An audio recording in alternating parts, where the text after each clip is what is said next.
this is kind of embarrassing. Any farm girl worth her boots knows the importance of a good barbecue. I gotta admit, I've actually never barbecued before, but the chefs and owners of Tacoma's Grann Restaurant are stepping into the national spotlight. Reginald Howell and Denzel Johnson are competing on Food Network's new series, Pitmasters, where elite barbecue teams battle it out in a live fire showdown. The show premieres Monday, July 13th, but lucky us, because Pitmaster Denzel Johnson is here with me in studio, and you need to teach me how to barbecue. Yes, that's what I'm here for today. So I'm very, very excited, happy to be here, and just want to run through the basics of barbecue. So first thing you want to do, you have your, you ready? Yeah, let's do it. Okay, right. Yeah, so the first thing you want to do, you get your slab, get your good rib going. Okay. You want to give it a good pat down, make sure you pat it dry. A lot of times people just rip that joker out of the bag or however you got it and just kind of have at it. Do you need to wash it? You wash that bad boy. Clean it up a little bit. You want to trim it, get all the fat off. Okay, wash make and sure dry. it's nice and trim. So you got a nice little way to start here. Okay. So what you want to do is you want to grab a binder, mustard. People usually have that in the refrigerator, so mustard's good. Okay. That's what's gonna keep that bark, keep that seasoning on there, and we're gonna knock that out here in a second. But actually, we'll do that first, so we don't want to get our hands too messy. Oh, okay. So we're gonna start with a rub. Making a rub, okay.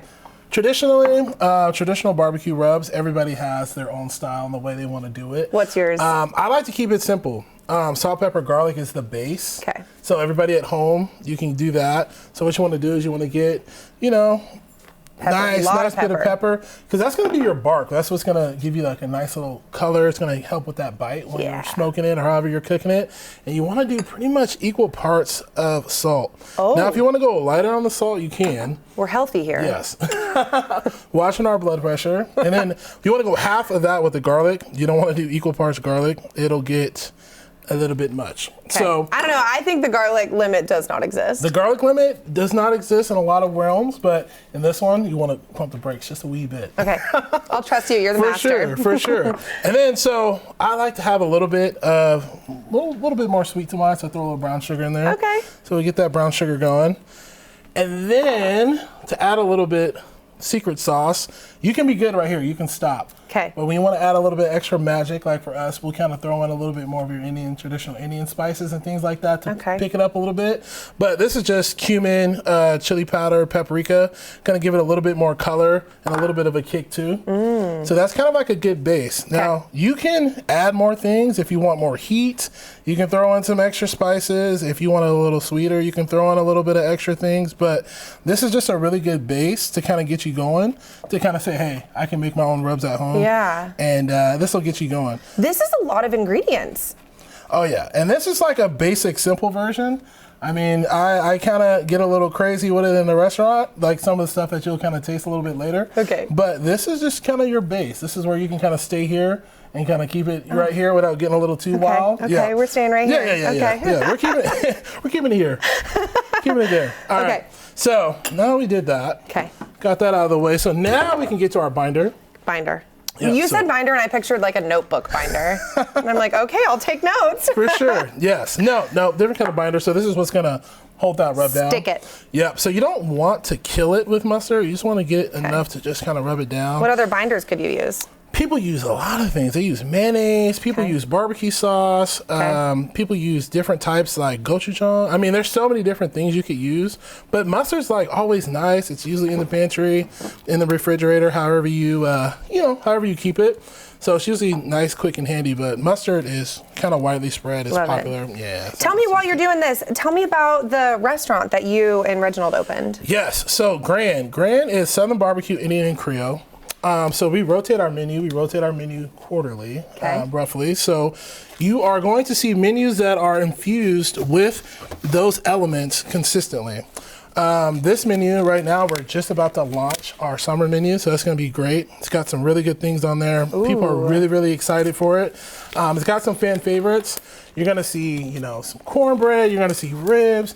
You're going to see Cornish hens. You're going to see cornbread. You're going to see our pani puri. I mean, there's so many different elements and things that we've introduced to the city that people really weren't familiar with. But the thing is that it's things that you're familiar with, but we just put a little bit of a twist on it. I love it. I love it. Okay, so we're dropping the rub on. Yeah. Is there a method to rubbing? You know, you want to just make sure you get a nice coat on here. Okay. And some of those clumps of that brown sugar. Yeah. I'll break that down. Okay. And just want to massage it in. Okay. I'm being really clean for the camera. Usually I'm a little bit wilder with this, but I'm picturing you dramatically like throwing the spices on. Oh yeah, it's aggressive, but we're doing a proper version today. I love it.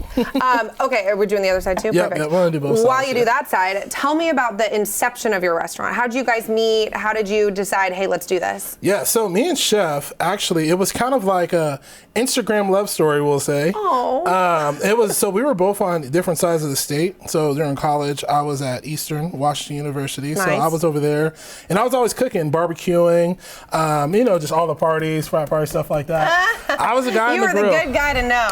I was indeed. So safe to say my parties were always packed because there was always food. And if you couldn't tell, I was definitely eating. So everybody was coming over for sure. So that was not a thing I had to worry about, having nobody show up. And then, you know, Chef was on this side killing it. Yeah. So I'm seeing what he's doing. He's private chefing, executive chef, couple different places. And I'm like, man, that food looks so good. Yeah. Like, if you know me, I'm going to go where the food is. Yeah. Make some friends. Yeah. Not competition. No, heck no. Heck no. One thing I want to do is always eat. So I was seeing that, and it was always kind of like, hey, shout out to you, man. I see what you're doing. Like, you're killing it. And then, side note, I'm just patting this, massaging this stuff in. Okay. You want that to get in there. So that's the dry rub. Should we start prepping the glaze? Yep, so we're going to do a glaze. A lot of times people are like, well, I don't always want a barbecue sauce, you know? So we're going to do a nice little glaze. What's this? Soy-based glaze. That's garlic. Yeah. Like you said, garlic is going to be there. Are you sure that's enough? No, you're right. Yeah, you're right. Come on, throw it down. Yeah, add a little bit more in there. So soy-based glaze, you know, Northwest, we tend to like some soy. I don't know if you've heard something called teriyaki. Sizzle. I'm going to turn that bad boy down just a wee bit. So yeah, so we want to make sure that we get that garlic and those aromatics just kind of work in there. So we get that. I love it. Then we're going to get this hoisin. Oh. Throw that in there too. Okay. Yeah, we're not going to be shy with that either. Okay. So this is going to glaze over the top. Like, now we got our ribs seasoned up. We can throw that bad boy on the grill. We throw it on the smoker. If you don't have either, you put it in the oven. It's okay. Yeah, okay. Throw that thing in the oven. I want to talk about the show. Yes. Because this is exciting. Definitely. Tell me about the highlights of the show. What was the competition like? Yes, so the show was amazing. It was one of the once-in-a-lifetime opportunities where you get to cook with some of the best pitmasters in the world. Yeah. So the competition was there. I mean, people that you've seen on the internet. I mean, even the judges are legendary. So it was one of those experiences like, okay, like this is the big leagues. Like this is what you do it for. So now it's time to kind of put on for not only yourself, but for the city, for Washington, for the Pacific Northwest, and just say, hey, we know how to burn up here. Like, we can throw down. So it was a good time to kind of put on our jersey and represent the area. So we were very, very excited, and we just loved it. I mean, the elements, the things that you're exposed to, you can't pay for that kind of experience. So it was great. Okay. And you just added honey to the glaze as well. Yep. Was the competition easy, hard? How did you feel preparedness? You know, the competition was one of those things that you didn't know what you were getting into until you were there. Yep. Because, I mean, it's 24 hours. It's one of those things that you just don't know what's going to happen until you see it. Yeah. So it was very, very exciting. 24 hours, nonstop filming. So you're getting exposed to everything. Oh, man. The elements, sleep deprived. I mean, anything you could think of when it comes to being tired or just cooking with live fire. I mean, it was amazing. It's a great opportunity. I cannot wait to see how it turns out. And I also can't wait to just film out of that. Yes, for sure. So that is barbecue Cornish hen. And it has an Alabama white sauce with a vegetable succotash. Very, very good. What about this? And then that is your watermelon salad. And then that's going to be your St. Louis ribs. Tell me about this while I So eat it. that has the glaze over the top. Oh my gosh. Masala mop sauce, very, very good. It's seasoned with pretty much the base rub here. It's got a little bit of extra herbs and spices, the secrets. Can't let those out or we'd be closed, but that's it right there. And we got a little bit of cornbread over there on the side as well. There's no ladylike way to eat a rib. That is bomb. I'm about to demolish that. This was incredible. Cannot wait to cheer you guys on. Thank you. Appreciate it.